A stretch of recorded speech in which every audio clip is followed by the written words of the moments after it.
इन्हीं अशार के साए में मेरे ऐवान की इंतहाई मोतबर मुख्तदर शख्सियत बड़ी मोहब्बत के साथ, बड़े हिल्म के साथ, बड़ी सादगी के साथ रब ने अपने महबूब का सदका इनकी जुबान में वो शीरीनी अता की है कि अपना माफ़े ज़मीर जामे कौसर की सूरत में लोगों के कुलूब में मुंतकिल करते हैं। अल्लाह रब्बुल इज़्ज़त ने ये मलिका अता किया, लोगों के दिलों में मोहब्बतें अता की। मोहब्बतों के साथ हाथ उठाकर नारों की गूंज में इस्तकबाल कीजिए अपनी महबूब शख्सियत का। हज़रत अल्लामा साकिब रजा मुस्तफ़ाई से गुजारिश कर रहा हूँ, तशरीफ लाएं और अपने अफ़कार आलिया से नवाजें। नारे तकबीर। साहिब अलम नशरा मासूम आमिना अहमद मुज्तबा हज़रत मोहम्मद मुस्तफ़ा सल्लल्लाहु अलैहि वसल्लम के हुजूर नाज में अपनी अक़ीदतों, इरादतों और मोहब्बतों का खिराज पेश करने के बाद बानी महफ़ल हज़रत क़िबला सूफ़ी शौकत अली कादरी साहिब ज़ीदा मजदहू सदर मजलिस हाज़ा फ़ज़ीलतुश शेख हज़रत क़िबला सैयद उमर बिन सलीम अल क़ादरी ज़ीदा शरफ़हू इल्मुहू अमलुहू हज़रात उलमाए किराम, आली मर्तबत मेहमानान गिरामी, मुहतशम सामीन ख़वातीन व हज़रात, अस्सलामु अलैकुम व रहमतुल्लाहि व बरकातुहू। किताब रहमत कुरान मजीद से सूरतुल अस्र की तिलावत करने का शरफ पाया है। मुख्तसर वक्त में कुछ बातें आपके सामने अर्ज़ करने की कोशिश करूँगा। अल्लाह ताला मेरे कलेमात को वो तासीर दे दे कि जो रूहों तक, कुलूब तक उतर जाएं। काबिल अमल चीज़ों पर हम सब को तौफ़ीक़ अमल नसीब हो और आज यहाँ बैठना, हमारा यहाँ आना अपनी बारगाह में कबूल किया जाए। सूरतुल अस्र कुरान मजीद की मुख्तसर तरीन सूरतों में से एक सूरत है। अगरचे ये सिर्फ 3 मुख्तसर आयात पर मुश्तमिल है, लेकिन अपने दामन में मानवियत का एक जहां लिए हुए है। हज़रत इमाम शाफ़ी अलैहि रहमा फरमाया करते थे कि लोग अगर कुरान मजीद की सिर्फ इसी एक सूरत पे गौर व तदब्बुर कर लें तो उनके दीन व दुनिया के लिए ये सूरत ही काफ़ी है। मक्कातुल मुकर्रमा में 2 सहाबी थे, जब वो आपस में मुलाकात करते, जुदा होने से कबल सूरतुल अस्र की तिलावत ज़रूर करते। ये सूरत क़ारी कुरान को एक नई कसम के रूबरू करती है और वो कसम है अस्र की।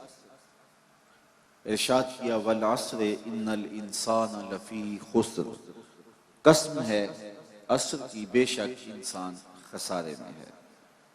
अस्र से मुराद क्या है? इमाम फ़ख्रुद्दीन राज़ी जैसे शख्स ने इसके 4 मफ़हूम बयान किए हैं। फरमाते हैं अस्र से मुराद मुतलक ज़माना है, ए अद्दहर। मौला कायनात सैयदना अलीउल मुर्तज़ा रज़ियल्लाहु ताला अन्हु का एक कौल इस माने को तक़वियत देता है, इसकी तायीद करता है कि इससे मुराद मुतलक ज़माना है, इसलिए कि इंसान के खसारे का बहुत बड़ा गवाह खुद ज़माना है। इस ज़माने ने बड़े बड़े बादशाहों के तख्त फटते हुए देखे हैं, बड़े बड़ों के ताज उछलते देखे हैं, जिनका तोती बोलता था फिर उनकी खाक उड़ते भी देखी है। दुनिया के ऊपर कितने लोग आए, लेकिन आज उनका नाम भी नहीं है। आले सासान ने 3150 साल ईरान पे हुकूमत की है और 150 हुक्मरान यके बाद दीगरे उस एक खानदान के तख्त नशीन हुए। यहाँ तो 5 साल के लिए असम्बलियाँ बनती हैं, हुकूमतें बनती हैं और 2-3 साल के बाद हुकूमतें डोलने लग जाती हैं, लेकिन 3150 साल एक खानदान तख्ते ईरान पे मुतमक्कन रहा है।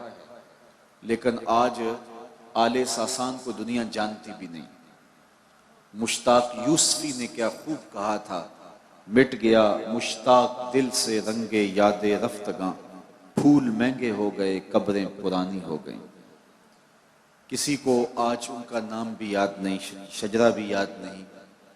मियाँ साहब ने भी कहा था, जिन्ना बाजों एक पल नहीं सा जींदे और शक्लां याद न रही। तो इंसान के खसारे का बहुत बड़ा गवाह खुद जमाना है। इस जमाने ने बड़े बड़े लोगों के तख्त ताज फटते हुए देखे और उन्हें पैबंदे खाक होते हुए देखा। तो जमाने की कसम करके इंसान के खसारे की तरफ इशारा किया। दूसरा मफहूम इमाम राजी ने यह बयान किया है कि असर से मुराद वक्त असर है। जब सूरज माइल बगरूब हो जाए और हर शय का साया असली साये के अलावा 2 गुना हो जाए, उस वक्त से लेकर के गुरूब आफ्ताब तक का वक्त असर का वक्त कहलाता है। चूंकि जब वक्त असर पे दाखिल होता है तो बहुत जल्दी सूरज डूब जाता है। गाफिल इंसान को तंबीह की है कि तेरी जिंदगी भी डूबते हुए सूरज की तरह है। दीगर ते दिन गया मोहम्मद ओढ़क नू डूब जाना। तो ये गाफिल इंसान की तंबीह के लिए वक्त असर की कसम की, ताकि उसे अपनी जिंदगी की बेसबाती और जिंदगी के मुख्तसर होने की तरफ तवज्जो दिलाई जाए। तीसरा माना इमाम राजी ने यह किया कि असर से मुराद नमाज असर है। क्योंकि ये बड़े नाजुक वक्त में होती है, बिलखुसूस दुकानदारों ने दुकान भी समेटनी है, घर जाने की भी जल्दी है, गाहक भी आ खड़ा हुआ, तो बहुत सारे लोगों की नमाज रह जाती है। पढ़ने वाले भी इसको ज़रा जल्दी जल्दी पढ़ लेते हैं ताकि आप गाहक को भी डील कर लें और दुकान भी समेट लें और घर भी चले जाएं। और बहुत सारे लोगों की नमाज ज़ाया हो जाती है।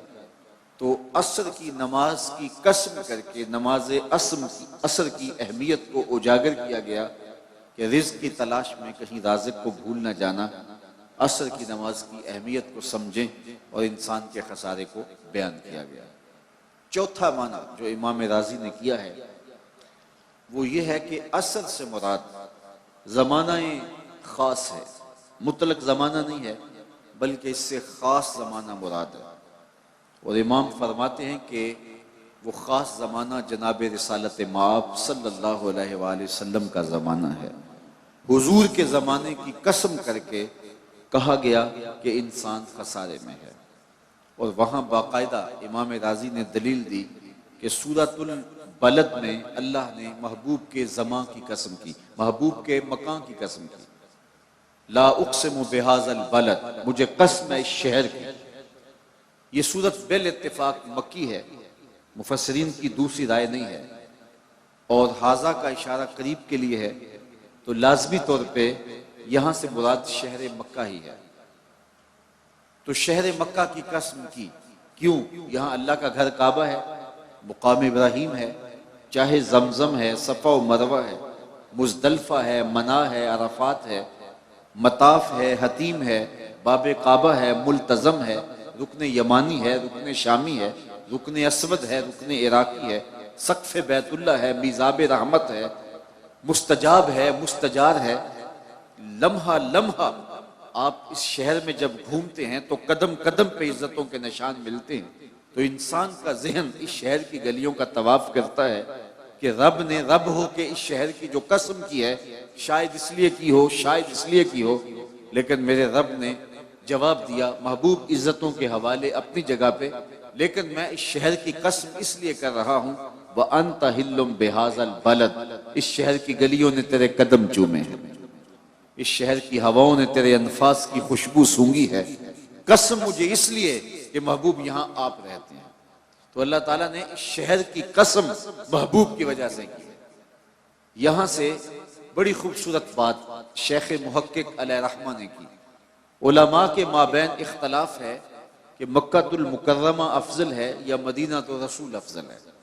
बाज़ उलमा ने कहा कि मक्कातुल मुकर्रमा अफजल है, दलाइल दिए, बड़ा वजन है दलाइल में। बाज़ ने कहा मदीना तो नबी अफजल है, दलाइल दिए, बड़ा जोर है दलाइल में। लेकिन शेख मुहक्किक अलैहिर्रहमा इस आयत से दूर लेकर एक तीसरा मसलक बयान फरमाया। बाज़ ने कहा मक्का शरीफ अफजल, बाज़ ने कहा मदीना तो नबी अफजल। शेख कहने लगे जब हुजूर मक्के में थे तो मक्का अफजल था, जब मदीने आ गए तो मदीना अफजल हो गया। जिधर जिधर से वो गुजरते गए मजदो शरफ भी पीछे पीछे रहा। चंद लम्हों के लिए ठहरे थे तुम जिस पेड़ के नीचे, चंद लम्हों के लिए ठहरे थे तुम जिस पेड़ के नीचे, सुना है आज तक उस पेड़ का साया महकता है। जब मक्के में थे तो मक्का अफजल था, जब मदीने आ गए तो मदीना अफजल हो गया। क्योंकि शरफ व मजद तो हुजूर के सबब से है ना। शरफ मकान का नहीं होता, शरफ मकीन का होता है। हजरत शेख शहाबुद्दीन सोहरवर्दी अलैहिर्रहमा से एक मुरीद ने सवाल किया, हजरत एक मसला पूछना चाहता हूँ। वो भला जमाना था जब मुरीद पीरों से मसाइल पूछ लिया करते थे और पीर नाराज नहीं होते थे, सवाल पूछने वालों को मरदूदुत तरीकत करार नहीं दिया करते थे, पढ़े लिखे होते थे, हौसला अफजाई करते थे। तो मुरीद ने पूछा, हजरत एक मसला पूछना चाहता हूँ। कहा पूछिए। कहा इस कायनात में सबसे अफजल जगह कौन सी है? शेख ने बरजस्ता जवाब दिया, बेटा वही जगह जहां हुजूर जलवा फिराज हैं।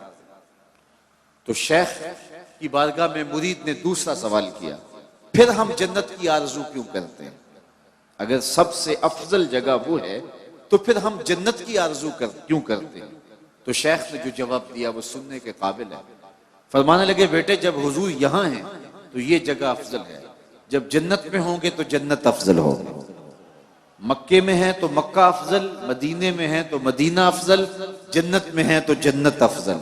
जिधर जिधर से गुजरते जाएंगे मजदो शरफ भी पीछे पीछे रहेगा। एक बार वो जिधर से गुजरे हैं नसीर, एक बार वो जिधर से गुजरे हैं नसीर, बार बार उधर से बहार गुजरी है। और ये जोश खिताबत नहीं, हकीकत है। शरफ मकान का नहीं होता, मकीन का होता है। आपने उलमा से बारहा ये सुना है कि लोगों को अगर पता चल जाए कि सफ़े अव्वल का शरफ क्या है तो वो पहली सफ में खड़ा होने के लिए आपस में कुरा डालें, लड़ाई बन जाए, उलझाव बन जाए कि मैंने पहली सफ में खड़ा होना है। अब सफ़े अव्वल कौन सी है? ये जो मेहराब के साथ वाली सफ होती है ये सफ़े अव्वल है ना।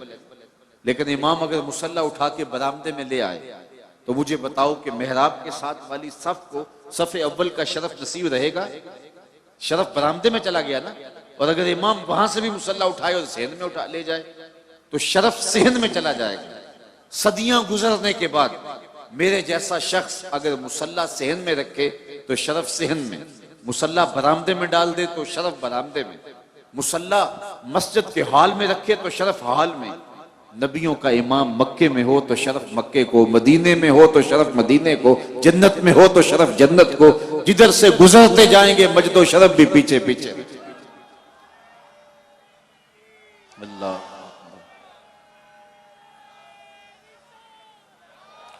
बल्कि ज़हूरी अलैहिर्रहमा तो 2 कदम आगे बढ़े और उन्होंने कमाल कर दिया।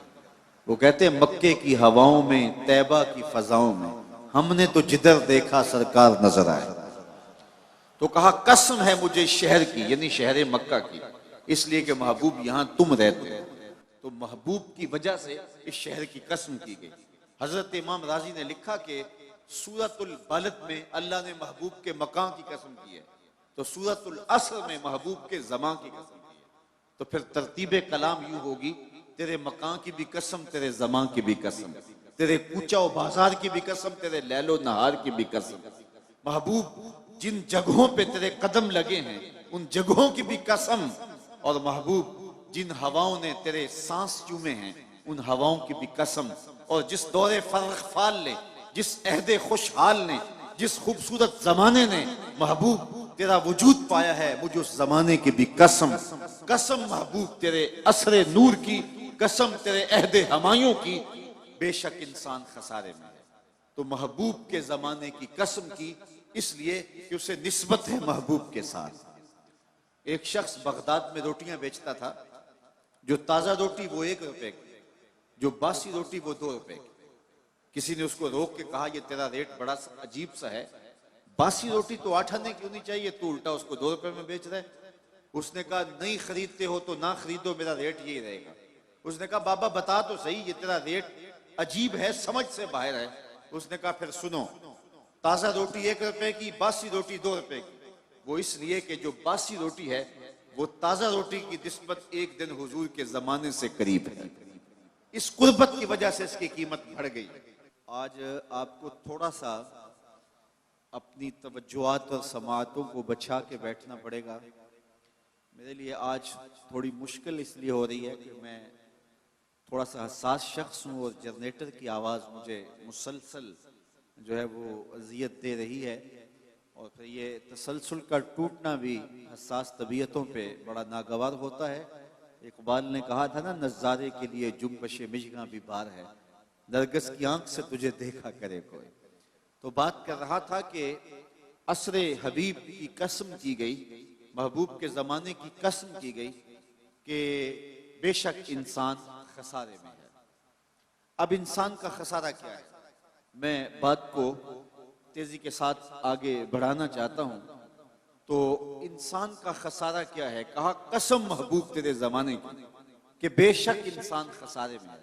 वैसे आज का इंसान तो खसारा मानता नहीं, अपने अमल से रवैये से वो इस बात का इनकार करता है मैं तो खसारे में नहीं हूं, मैं तो हवाओं के दोष पे उड़ता हूं, मैं तो पानी की तह में उतरने के फन से आशना हूं, मैं तो एटम का कलेजा शक कर लिया है, मैं तो चरख पे घूमता हूं, मैं तो पानियों को मुसख्खर कर लिया है, मैं तो हवाओं को अपनी कैद में कर लिया है, मैं तो चांद की छाती रौंद चुका हूं, मैं तो मरीख के सफर की तैयारियों में हूं।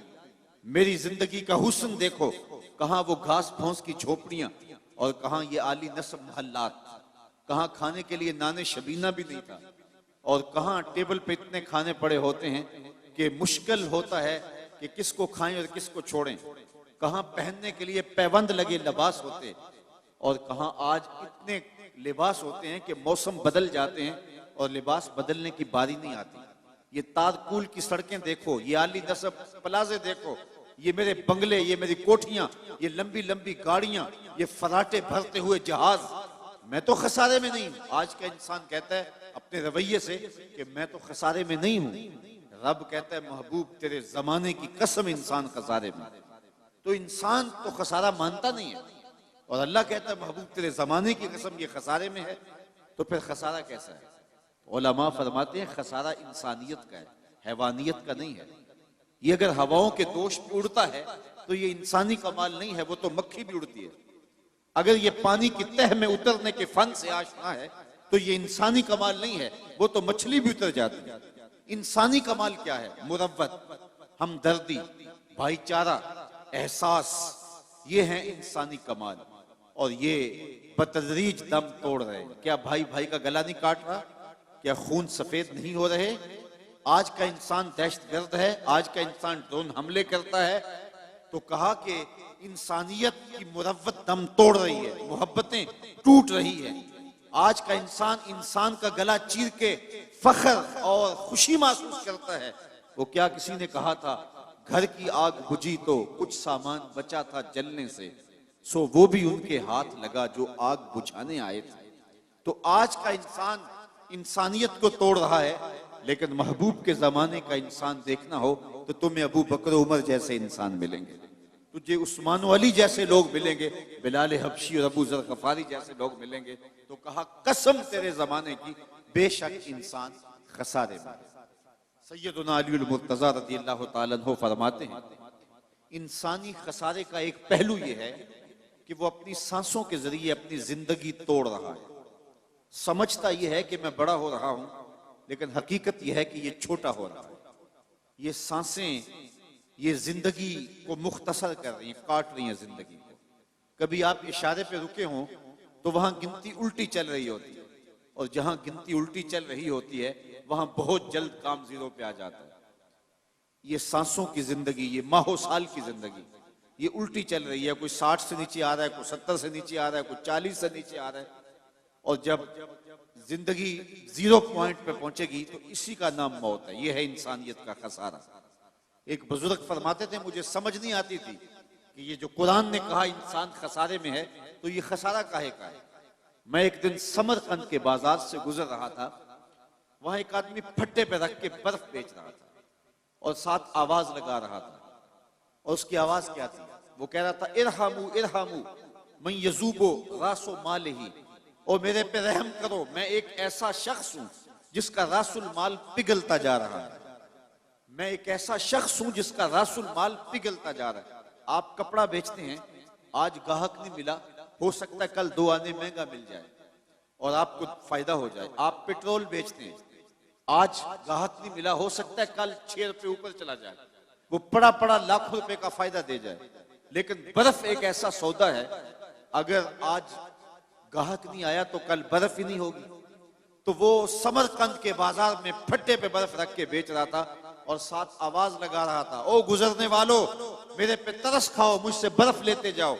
मैं ऐसा ताजिर हूं जिसका रासुल माल पिघलता जा रहा है और कतरा कतरा करके मेरी बर्फ पिघल रही है और मैं नुकसान में हूं, मुझसे कोई बर्फ खरीद ले। तो वो कहते हैं, जब उसने ये आवाज लगाई ना तो मेरे कदम रुक गए और मैंने उसको कहा, मियां आज मुझे इन्नल इंसान लफी खुस्र का तर्जुमा समझ में आ गया। जिस तरह तेरी बर्फ पिघलती जा रही है, मेरी जिंदगी पिघलती जा रही है। तेरी बर्फ कतरा कतरा पिघल रही है और मेरी जिंदगी सांस सांस पिघल रही है। आज अगर तू बर्फ बेच ले, इसके बदले दिरहम ले ले, इसके बदले दीनार ले ले, इसके बदले कोई जिन्स ले ले, इसके बदले पार्चा जात ले ले, कोई और चीज ले ले, तो तेरी बर्फ काम आ गई।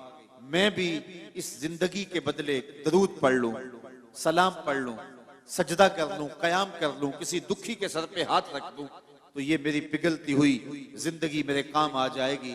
मैं आपको कहता हूं, आप अल्लाह का शुक्र अदा करें, सांसें आपकी भी गुजर रही हैं और इस वक्त जो है वो आवारगी में बैठे होंगे, सांस उनकी भी इसी रफ्तार के साथ चल रही है, लेकिन वो सांसें बेच के जो है वो न जाने क्या खरीद रहे हैं। लेकिन आपको मुबारक हो, आप सांसें बेच के अल्लाह का कुरान खरीद रहे हैं, सांसों के बदले में दर्स कुरान ले रहे हैं। तो ये है जिंदगी की कीमत जो आप और मैं वसूल कर रहे हैं। और रात के लम्हों के अंदर, बाबरकत घड़ियों के अंदर हमारी सांसों का मुल पड़ रहा है, वरना सांसें सो के भी गुजर जाएंगी, आवारगी में भी गुजर जाएंगी, ऐशो इशरत में भी गुजर जाएंगी। खुश नसीब हैं वो घड़ियां जो याद खुदा में गुजर जाती हैं, याद रसूल में गुजर जाती हैं। तो खसारा ये है कि इंसान अपनी सांसों के जरिए अपनी जिंदगी को तोड़ रहा है। वो समझता ये है कि मैं बड़ा हो रहा हूं, लेकिन हकीकत में वो छोटा हो रहा है। खसारे का एक और पहलू, और मुझे आपकी यहाँ भरपूर तवज्जो चाहिए होगी, ये बड़ा लतीफ पहलू है और आपकी अगर तवज्जो होगी तो ये पहलू आपको बड़ा लुत्फ भी देगा। खसारा ये है कि हजरत इंसान को अल्लाह ने एक कमाल दिया है, या किसी भी शय को अल्लाह ताला ने एक कमाल दिया है, उसे दूसरे कमाल से महरूम रखा है, तो वो शय कहती है मैं खसारे में। मिसाल के तौर पर फूलों में खुशबू है लेकिन रोशनी नहीं है, तो ये फूल कहेंगे हम रोशनी के खसारे में। चांद में रोशनी है लेकिन खुशबू नहीं है, तो चांद कहेगा मैं खुशबू के खजारे में। बुलबुल कहेगी मेरी आवाज में तो जादू है लेकिन मेरे पंजों में जोर नहीं। शेर कहता है मेरे पंजों में जोर है लेकिन मैं उड़ना नहीं जानता। मोर कहता है मेरे पैरों में हुस्न है लेकिन मेरे पांव बदसूरत है। तो हर शय किसी न किसी तरह खसारे में। इंसानों को देख लें, एक बच्चे से पूछ लें, बच्चा कहता है मेरे पास बचपने की मासूमियत तो है लेकिन क्या करूं कि जवानी का जोर नहीं, लिहाजा मैं इस खसारे में हूं। एक जवान से पूछें, वो कहता है जवानी का बांकपन तो है, बुढ़ापे के तजुर्बे नहीं। एक बूढ़े से पूछें, वो कहता है बुढ़ापे के तजुर्बे तो कतार अंदर कतार हैं लेकिन क्या करूं बचपने वाली मौज नहीं रही। वो अपनी खुशी से जाना, वो अपनी खुशी से आना। इकबाल कहता है जुम्बशे जंजीरे दर से लुत्फ आता था मुझे, कोई कुंडी भी हिला देता था तो उससे भी मजा ले लेते थे। आज तो नगमे भी नहीं ना बहलाते, उस वक्त हिलती हुई कुंडी से भी मजा ले लेते थे। आज महल बनाकर भी तस्कीन नहीं मिलती। कैसा जमाना था जब गली में कोई रेत फेंक जाता तो होले से जो है वो रेत में पाँव रख के उसके ऊपर रेत थपक लेना, फिर पाँव निकाल लेना, और अगर वो घरौंदा बच जाता तो इतनी खुशी होती। आज बंगला बनाकर भी वो खुशी नहीं होती जो बचपने में वो घरौंदा बनाकर होती थी। वो क्या किसी ने कहा कि आज दुनिया चांद पे जाने के लिए बेचैन है। कैसा जमाना था कि बचपन में जब हम खुद ही चांद हुआ करते थे, अपने जल जाने का भी एहसास नहीं था, जलते हुए शोलों को छेड़ा करते थे।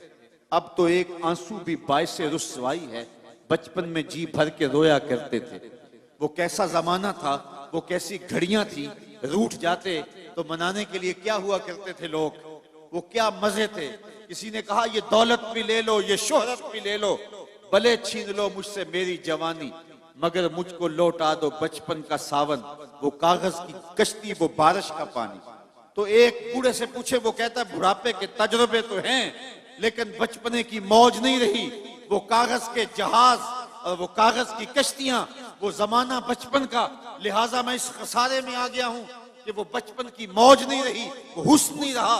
एक आलिम से पूछें, वो कहता है इल्म का नूर तो है लेकिन शहर की सिसकियां नहीं है। एक शब्द जिंदादार से पूछे, वो कहता है शहरी का रोना तो है लेकिन इल्म का जमाल नहीं है। तो हर शय किसी ना किसी खसारे में है। किसी को खुशबू का खसारा, किसी को रोशनी का खसारा, किसी को जवानी का खसारा, किसी को मासूमियत का खसारा। लेकिन अगर तुम्हें शौक आ जाए किसी ऐसी जात से मिलने का जिसमें कोई खसारा ना हो, हुस्न की सारी शौखियां और जमाल के सारे करीने एक पैकर में ढूंढना चाहते हो, तो रब कहता है आओ मदीने की गली में आ जाओ। मैंने एक जात मोहम्मद अरबी की ऐसी बनाई है जिसमें कोई खसारा रखा ही नहीं है। हुस्न यूसुफ दमे ईसा यदे बैजादारी, आंचे खूबा हमा दारन तू तन्हा दारी। तुमने फूटते झरनों का हुस्न देखा होगा, तुमने बहती नदियों का जमाल मुलाजा किया होगा, तुमने सावन की रुतों के मजे लिए होंगे, कौसे कजा की रंगीनियां और धनक की शौखियां तुमने देखी होंगी, और तुमने तितली के परों में कुदरत की सन्नाई और कारीगरी देखी होगी। मोर के परों में कुदरत की मीना करी कारी के रंग देखे होंगे। तुमने मासूम बच्चे की मुस्कुराहट और बूढ़े के बालों की सफेदी भी देखी होगी। तुमने सावन के निचड़ते बादल भी देखे होंगे, फूटते झरने और बहती नदियां तुमने मुलाहजा की होंगी। लेकिन ये सारे हुस्न और सारे जमाल एक जगह में मुजतमे देखना चाहते हो, तो रब कहता है वो मैंने एक ही जात मोहम्मद अरबी की बना दी। कायनाते हुस्न जब फैली तो लामहदूद थी, और जब सिमटी तो तेरा नाम बन के रह गया। कसम महबूब तेरे जमाने की, बेशक इंसान खसारे में। अच्छा, खसारे से कोई बचा हुआ भी है? रब ने जो खसारे की बीमारी हजरत इंसान को लग गई, तो इसके बयान करने का मकसूद क्या था? क्या इंसान को खौफ जदा करना मकसूद था, या उसको ये खतरनाक मर्ज बता के उसको इलाज की तरफ मुतवज्जे करना मकसूद था? जिस तरह किसी मरीज को कैंसर हो जाए तो डॉक्टर हकीम हाज़िक उसे बताता है कि तुझे ये मूजी मर्ज लग गया है, तो उसका ये मकसद कभी नहीं होता कि इसकी जिंदगी की जो चंद सांसें हैं उनको भी मैं औखा कर दूं, बल्कि उसका मकसद ये होता है कि इस खतरनाक बीमारी से आगाह करके इसको इलाज की तरफ मुतवज्जे करूं, ताकि ये परहेज करके अपनी बीमारी का इलाज कर सके। मैं हजरात आपकी तवज्जो चाहूंगा, मेरे रब ने यहाँ इंसान को लगी हुई बीमारी जो खसारे की सूरत में लग गई है, उसको बयान करने का ये मकसूद है कि उसको इलाज की तरफ मुतवज्जे किया है। और वो इलाज भी कुरान मजीद की इसी सूरत के अंदर बयान फरमा दिया कि इंसान, तुझे खसारे का मर्ज लग गया है, और अगर तू खसारे से बचना चाहता है तुझे मैं इलाज भी देता हूं। इल्लल्लाज़ीना आमनू, खसारे से बचना है तो मेरे मोहम्मद अरबी का दामन पकड़ ले, क्योंकि ईमान हुजूर से वाबस्तगी का नाम है, हुजूर से ताल्लुक के खातर का नाम है। तो इसलिए कहा इल्लल्लाज़ीना आमनू, साथ इलाज भी बताया। अगर तू चाहता है कि मैं खसारे से बच जाऊं, तो इलाज ये है कि मेरे महबूब के दामन से वाबस्ता हो जा, फिर खसारे से बच जाएगा, खसारा तेरा कुछ बगाड़ नहीं सके। तो वरना हालात का जबर तुझे पीस के रख देगा। मैं यहाँ एक सादी सी मिसाल दिया करता हूँ। किसी जमाने में चक्की से आटा पीसते थे, और आज वो दौर नहीं रहा। चक्की के दो पत्थर होते हैं, एक नीचे वाला साकिन व जामद, और ऊपर वाला मुतहर्रिक, दरमियान में खाली जगह होती है जहां किल्ली लगी हुई होती है और उसमें दाने डालते हैं, हमारे इलाके में उसे गाला कहते हैं, और फिर चक्की को घुमाते हैं तो जो दाने उन पत्थरों के नीचे आ जाते हैं वो पिस जाते हैं और जो किल्ली के साथ जुड़ जाते हैं वो बच जाते हैं। रब कहता है महबूब तेरे जमाने की कसम, बेशक इंसान खसारे में है, बचेगा वही जो तेरे दामन से जुड़ के रहे। तो खसारे से बचना चाहो तो हुजूर के दामन से वाबस्तगी इख्तियार करना होगी। दुनिया के ऊपर कितने लोग आए और चले गए, खसारे से अपने आप को बचा ना पाए, लेकिन जो भी मेरे हुजूर के दामन से वाबस्ता हो गए वो खसारे से बच गए। मैं आपसे पूछता हूं कि जिस जमाने में मेरे हुजूर तशरीफ लाए थे उस दौर के खाकान का नाम क्या था? शायद इस भरे मजमे में कोई मुश्किल से चंद लोग होंगे जो खाकान का नाम बता सके। अच्छा, मैं पूछता हूं जिस जमाने में मेरे हुजूर तशरीफ लाए उस दौर के कैसर का नाम क्या था? तो शायद थोड़े लोग होंगे जो कैसर का नाम बता सके। अच्छा, मैं ये पूछता हूं जिस जमाने में मेरे हुजूर तशरीफ लाए उस जमाने के किसरा का नाम क्या था? तो बहुत थोड़े लोग होंगे जो उस जमाने के किसरा का नाम बता सकेंगे। उस दौर के कैसर का नाम, उस दौर के किसरा का नाम, उस दौर के खाकान का नाम, ये उस जमाने के बड़े लोग थे। लेकिन आज इस भरे मजमे में जो हजारों अफराद पर मुश्तमिल है, शायद उंगलियों पे गिने जा सकते हो वो लोग जो उस दौर के कैसर का, उस दौर के किसरा का और उस दौर के खाकान का नाम बता सके। और अगर मैं इस मजमे में सबसे कम उम्र बच्चे से पूछूं कि मेरे हुजूर के मुअज्जिन का नाम क्या था, तो वो सर उठा के बिलाल हबशी का नाम लेगा। फिर बचा कौन जो मेरे रसूल के दामन से लिपट गया? इकबाल, ये किसके इश्क का फैज आम है, रूमी फना हुआ हबशी का दवाम, रूमी फना हुआ हबशी को दवाम है। तो बचा वो जो मेरे महबूब के दामन से लिपट गया। रब कहता है अगर खसारे से बचना चाहते हो तो मेरे महबूब के दामन से लिपट जाओ। मैं अभी गुजरांवाला से लाहौर आया हूं, तो रावी के उस पार जहांगीर का मकबरा है, तो वहां दिन को चले जाएं या शाम को चले जाएं, वहां हसरतें बरसती दिखाई देती हैं। हुकूमत ने वहां पार्क बना दिया जिसके दम से छुट्टी के दिन कुछ रौनक हो जाती है, लेकिन जो मकबरे का खास अहाता है वहां जानवरों की बीटें आपको पड़ी हुई दिखाई देंगी। कुरान पढ़ने वाले लोग नहीं मिलेंगे, ताश खेलने वाली टोलियां मिलेंगी। ये वो लोग थे जो इस धरती का नमक समझे जाते थे और जिनके इशारा अबरू पे हिंदुस्तान की तकदीर लिखी थी। बिल्कुल बादशाह के साथ उसकी महबूब बीवी मलिका नूर जहां का मकबरा है। बादशाह जब तख्त पे बैठता था तो पीछे पर्दा होता और वो पर्दे के पीछे बैठती। बादशाह का कोई फैसला उसे पसंद ना होता तो पीछे से कमर ठोंकती। बादशाह फैसला तब्दील कर देता। जिसके इशारा अबरू से हिंदुस्तान के फैसले होते, आज उसकी कब्र पर भी अंधेरा है और वहां जुल्मतें। उनकी अपनी बेटी ज़ेबुन निसा जो अपने बाप से मख्फी शायरी करती रही है और दीवाने मख्फी के नाम से उसका दीवान भी मौजूद है, उसकी अपनी लोहे मजार पे उसका शेर लिखा है, बर मजारे माँ गरीबा न चिरागे न गुले न परे परवाना सोजत न सदाए बुलबुले। हम गरीबों की कब्र पे ना कोई चिराग जलाने आएगा, ना कोई फूल डालने आएगा, ना किसी बुलबुल ने गीत गाने हैं और ना किसी परवाने ने पर जलाने हैं। ये मैं रावी के उस पार की कहानी सुना रहा हूं। ये है जिन्होंने जिन लोगों को खसारे ने पीस के रख दिया। और आओ रावी का पुल पार कर जाओ, एक लोहे मजार इधर भी है, वहां तो लिखा है बर मजारे माँ गरीबा न चिरागे न गुले न परे परवाना सोजत न सदाए बुलबुले। और जो लोहे मजार रावी के इस पार है वहां लिखा है गंज बख्शे फैज आलम मजहरे नूरे खुदा नाकसारा पीरे कामिल कामिलारा रहनुमा सैयदे हजवेर मखदूमे उमम मरकदे ऊ पीरे संजर रा हरम। फिर खसारे से बचा कौन जो मोहम्मद अरबी के दामन से लिपट। तो कहा अगर खसारे से बचना चाहते हो तो मेरे महबूब के दामन से लिपट जाओ। कसम है महबूब तेरे जमाने की, बेशक इंसान खसारे में है, बचेगा वो जो तेरे दामन से वाबस्ता हो जाए। इल्लल्लज़ीना आमनू व आमिलुस सालिहात। दूसरी बात वो ये है कि आमाल सालिहा हमारे अहनाफ के नजदीक ईमान मुजर्रद तस्दीक कल्बिया का नाम है। आमाल लफ्ज़ से ईमान में दाखिल तो नहीं है, लेकिन ईमान अगर दावा है तो अमल उसकी दलील है। ईमान अगर दरख्त है तो अमल उसका फल है। हमें कुरान मजीद में मुतअद्दिद मुकामात पर ईमान के बाद अच्छे अमाल करने की तरगीब दी गई है। साहिबो, हमारा अलमिया ये है कि हम अमल गुरेज हो गए। हम सिर्फ इसी बात पे खुश हैं कि हम मुसलमान हैं।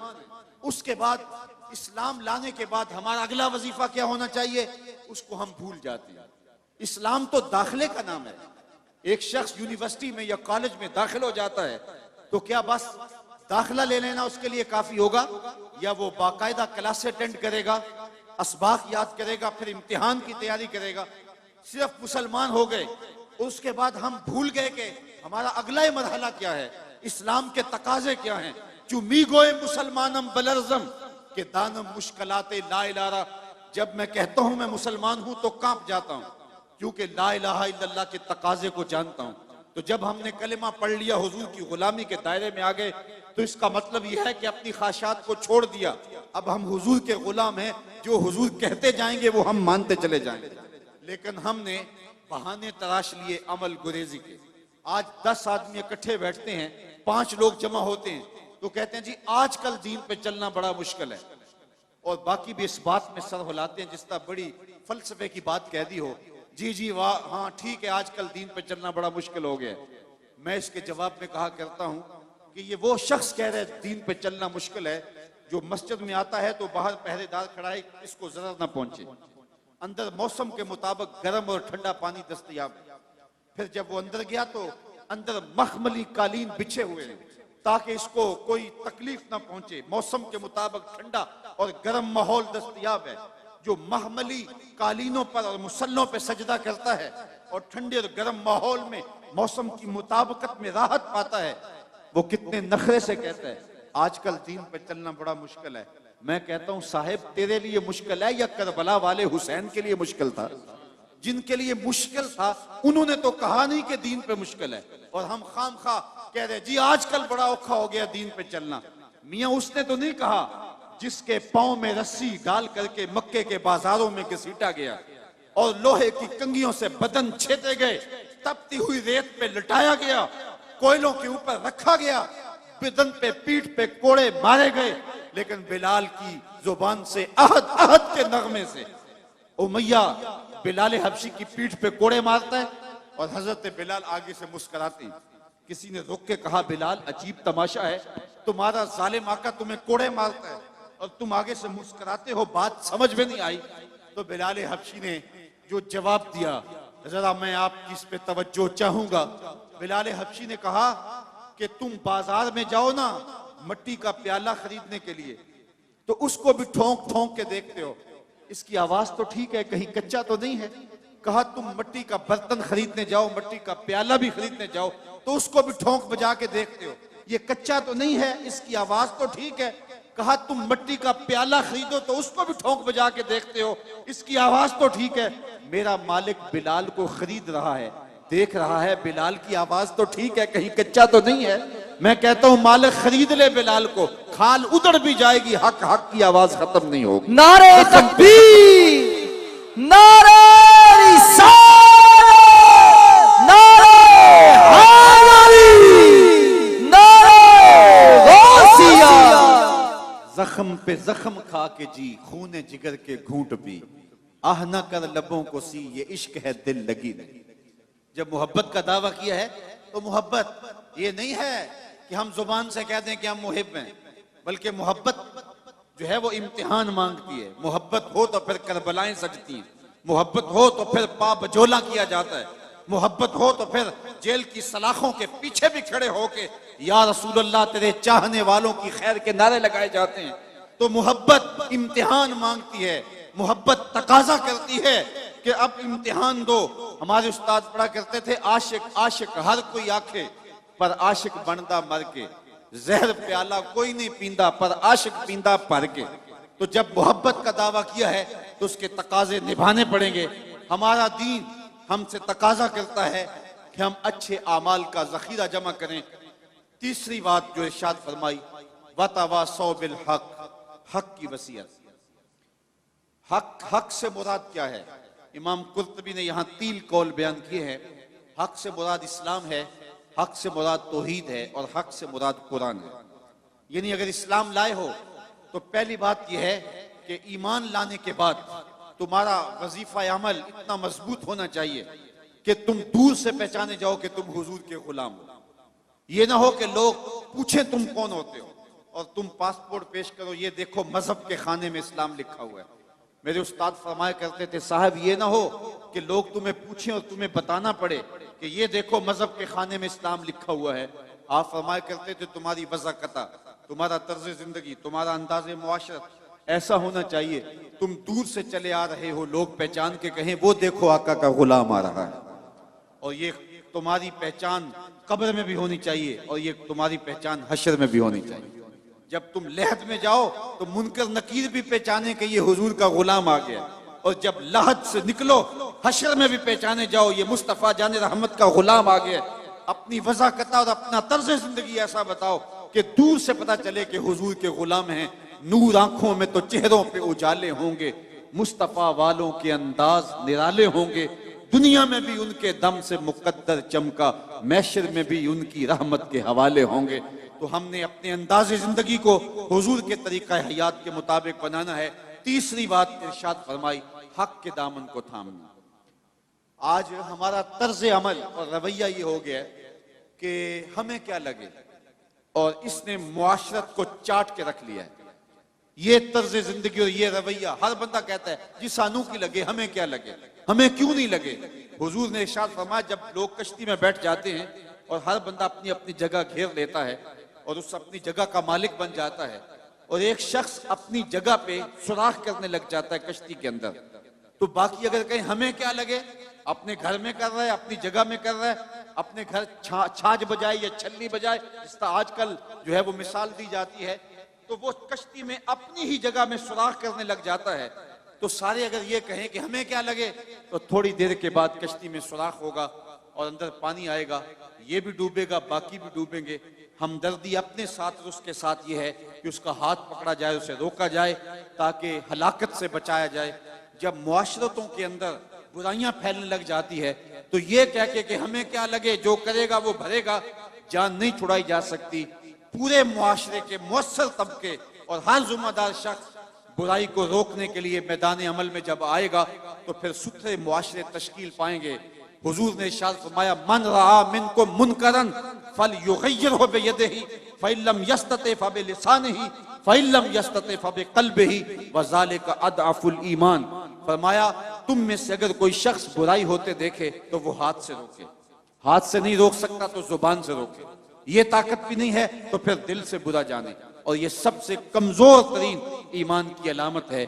लेकिन हम दिल से भी बुरा ना जाने, हम गुंडे बदमाश और बुराई को फैलाने वाले को झुक झुक के सलामियां पेश कर रहे हों तो मुआशरतों में कभी भी पाकीज़गियां नहीं आ सकती। हम रोजाना अपने रब से वादा करते हैं, व नखलाओ व नतरुको मन यफजुरुक, ये दुआए कुनूत में रोज पढ़ते हैं, ऐ अल्लाह जो तेरे हुक्मों का बागी होगा हमारा उससे कोई ताल्लुक नहीं होगा।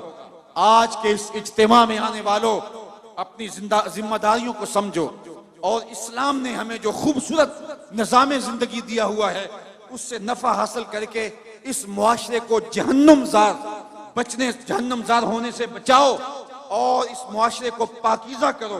आज ही हम यहाँ निकल रहे थे तो इतनी बच्चियों के जहेज के हवाले से बात हुई तो मुझे एक दोस्त कहने लगा कि मुझे एक फोन आया है कि मेरी बेटी जवान है तो वहाँ मेरी बेटी के लिए भी सिफारिश कीजिए।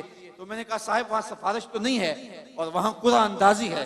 तो एक सूफी शौकत अली कादरी साहब कितनी बेटियों का जहेज देंगे, 100, 50, 2000 कितनी बेटियों के लिए वो जहेज फराहम कर लेंगे। हमें अमली तौर पे जुद्दोजहद करनी चाहिए कि मुआशरे के अंदर से इस रस्म बद को मिटाया जाए और हम एक ऐसा पाकीज़ा मुआशरा तश्कील दें कि जहां जो है वो इंसानी कदरों का हिया हो, और मुआशरे के अंदर जो फैली हुई गलास्तें हैं और गलत रसूमात हैं जिन्होंने मुआशरे का सुख छीना हुआ है, आप क्या अंदाजा कर सकते हैं उस बूढ़े गरीब वालिदैन का जिसको कभी बाजार में जाके दिहाड़ी भी नहीं मिलती और उसकी दहलीज के ऊपर जवान बेटियां बैठी हैं और उनका रिश्ता कोई इसलिए कबूल नहीं करता कि इनके गरीब माँ बाप के साथ जहेज, उनके पास जहेज के लिए देने के लिए कुछ मौजूद नहीं है, तो वो क्या किसी ने कहा, किताबे ज़ीस्त का एक और बाब बीत गया, जहेज बन न सका और शबाब बीत गया। आज कितनी बेटियों के शबाब बीत रहे हैं और वो बुढ़ापे की दहलीज में जा रही हैं और बूढ़े माँ बाप जहेज देने की पोजीशन में नहीं हैं। क्या हम इस जालिमाना रस्म के खिलाफ खड़े नहीं होंगे? सिर्फ हम ये कह देंगे कि हमें क्या लगे, नहीं मन रहा मिनको मुनकरन फल युगय्यिरहु बियदिही फइल्लम यस्तति फबिलिसानिही फइल्लम यस्तति फबिक़ल्बिही।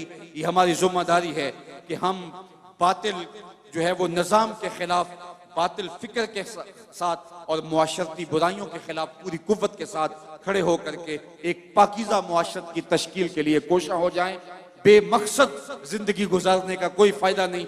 मोमिन की जिंदगी जिसमें वो खसारे से बच सकता है और कौम को इज्तिमाई खसारे से बचा सकता है, वतवासौ बिल हक का जुमरा है। और उसका एक माना यह भी है कि कुरान के पैगाम को आम किया जाए। आज हमारा इल्ला माशाअल्लाह जो हमारी मजमूई फिक्र है वो कुरान मजीद की फिक्र के इबलाग को छोड़ चुकी है। हमारा अंदाज यह है कि कुरान जिस मकसद के लिए नाजिल हुआ था आज हम उसको तर्क कर चुके हैं। कुरान मजीद एक जिंदा किताब है। इतना खूबसूरत निसाब किसी कौम के पास नहीं है। नसाबे हयात, नसाबे जिंदगी, मंशूर हयात किसी कौम के पास नहीं है। लेकिन इसके बावजूद आज हम दुनिया के ऊपर रुसवा हो रहे हैं। इतनी खूबसूरत थ्योरी होने के बावजूद हम रुसवा क्यों हो रहे हैं? इसलिए कि उस थ्योरी के मुताबिक हमारा प्रैक्टिकल नहीं है। हमारी जिंदगी उस कुरान की तालीमात के मुताबिक नहीं गुजर रही है। आज दुनिया के ऊपर रुसवाई, जिल्लत हमारा मुकद्दर बन गई। इकबाल ने जब शिकवे की जुबान खोली ना तो शिकवा रब से किया तो लहजा बड़ा तल्ख हो गया। तेरे काबे को जबीनों से बसाया हमने, नौ इंसानी को गुलामी से छुड़ाया हमने, सफाए दहर से बातिल को मिटाया हमने, तेरे कुरान को सीनों से लगाया हमने, फिर भी हमसे गिला है कि वफादार नहीं। हम वफादार नहीं, तू भी तो दिलदार नहीं। बड़ा सख्त लहजा था, लेकिन जब जवाब आया तो सारा नशा उतरता है। लफ्ज वही है, सिर्फ सीगा बदलता है। जब कहा ना कि तेरे काबे को जबीनों से बसाया किसने, तो जवाब आया मेरे काबे को जबीनों से बसाया किसने, नौ इंसानी को गुलामी से छुड़ाया किसने, सफाई दहर से बातिल को मिटाया किसने, मेरे कुरान को सीनों से लगाया किसने, थे तो आबाब तुम्हारे ही मगर तुम क्या हो, हाथ पे हाथ धरे मुंतजरे फरदा हो, हर कोई मस्ते मैं ज़ौक़े तन आसानी है, तुम मुसलमान हो ये अंदाज़े मुसलमानी है, हैदरी फक्र है नए दौलत उस्मानी है, तुमको असलाफ से क्या निस्बत रूहानी है, वो मुअज़्ज़ज़ थे जमाने में मुसलमान होकर, तुम खार हुए हो तारिके कुरान होकर। आज किताब हमने इसलिए रखी है कि बेटी को जब रुखसत करेंगे तो कुरान के साए तले से गुजार देंगे। जब लड़ाई हो गई तो कसम के तौर पे कुरान को सर पे उठा लेंगे। नई दुकान बनाई है, मकान बनाया है, बच्चों को बुला के कुरान पढ़ा लेंगे। बूढ़े फौत हो जाएंगे तो इस कुरान मजीद की तिलावत करवा के उनको इसाले सवाब करेंगे। मैं इसका इनकार नहीं करता, कुरान की बरकतें मरने वाले की कब्र में उतरती हैं। मैं इसका इनकार भी नहीं करता, कुरान के नूर के मुकाबले में कोई नार नहीं ठहर सकती। जिन भगाने के लिए ये अच्छा नुस्खा है। मैं इस बात का भी इनकार नहीं करता कि मकान में पढ़ाओ तो बरकत होगी, लेकिन मेरा नुक्ता नजर वही है जो इकबाल की फिक्र है। बंदे सूफियो मिल्ला मुल्ला असीरी हयात हिकमत कुरान गिरी बायात तुराकारे जुजी नेस यासीन ऊ आसा बमीरी। इकबाल कहता है तू जाहिल सूफी और काहल मुल्ला के ऐसे फंदे में फंसा कि तूने कुरान से जिंदगी तलाश नहीं की। कुरान की आयतों से तुझे सिर्फ इतना सरोकार है, जब तेरे बूढ़े की रूह अटक गई तो तू सूरा यासीन लेके बैठ गया कि मैं कुरान की तिलावत करूं, सूरा यासीन पढ़ूं तो इसकी रूह आसानी से निकल जाए। इकबाल कहता है इसमें कोई शक नहीं, उसकी रूह आसानी से निकल जाती है, लेकिन अफसोसनाक पहलू यह है कि इस कुरान से भी तूने मरना सीखा, काश इस कुरान से जीना सीख लिया होता। ये किताब जिंदा है, ये हयात आफरी किताब है, इसका लफ्ज लफ्ज हयात देता है, जिंदगी की खैरात बांटता है, लेकिन इस किताब से भी तूने मरने की राहें तलाश की, इससे तूने जीने का रास्ता तलाश नहीं किया। वतवासौ बिस्सब्र, आखिरी बात कि सब्र के दामन को मजबूती से थाम लो। सब्र के दो मारूफ मफहूम हजरात मुफस्सिरीन ने बयान किए हैं। एक तो यह है कि राह हक में चलने से जो तकलीफें आती हैं उस पर सब्र किया जाए। पुरखा राहें देख करके अपने आप को समेट ना लिया जाए, बल्कि जब राह दीन में तकलीफें आए, अजियतें आए, मुश्किलें आए तो आगे चलता रहे, अपने उठने वाले कदमों को पीछे न हटाए। तू राह नवर्द शौक है मंजिल न कर कबूल, लैला भी हम नशी हो तो महमल न कर कबूल। जितनी तकलीफें राह हक में पैगंबरों को आई हैं उतनी तकलीफें किसी को नहीं आई। मेरे और आपके आका और मौला हुजूर नबी रहमत सल्लल्लाहु अलैहि वसल्लम ने इरशाद फरमाया, जितनी तकलीफें मुझे मिली हैं किसी रसूल और पैगंबर को नहीं मिली हैं। तो इस रास्ते के अंदर आगे चलो, दुख आए, तकलीफें आए, राह खुदा के अंदर अजियतें पहुंचे, उनको बर्दाश्त करे, सीने से लगाए। हजरत इमाम राजी ने लिखा है कि मक्के से लेकर ताइफ तक 70 ऐसे नबियों की कब्रें हैं जिनकी वफात सिर्फ भूख और प्यास की वजह से हुई है। आज मैं और आप दीन के लिए कोई तकलीफ बर्दाश्त नहीं की, खामखा कहते हैं कि दीन के ऊपर चलना मुश्किल है। पहली बात तो मुश्किल है ही नहीं, और दूसरी बात हमारे लिए कोई दूसरा ऑप्शन ही नहीं है। सब्र का जो आखिरी मफहूम हज़रात मुफस्सिरीन ने बयान किया है वो ये है कि दुनिया की जिंदगी में चलते हुए कभी दुख भी आते हैं,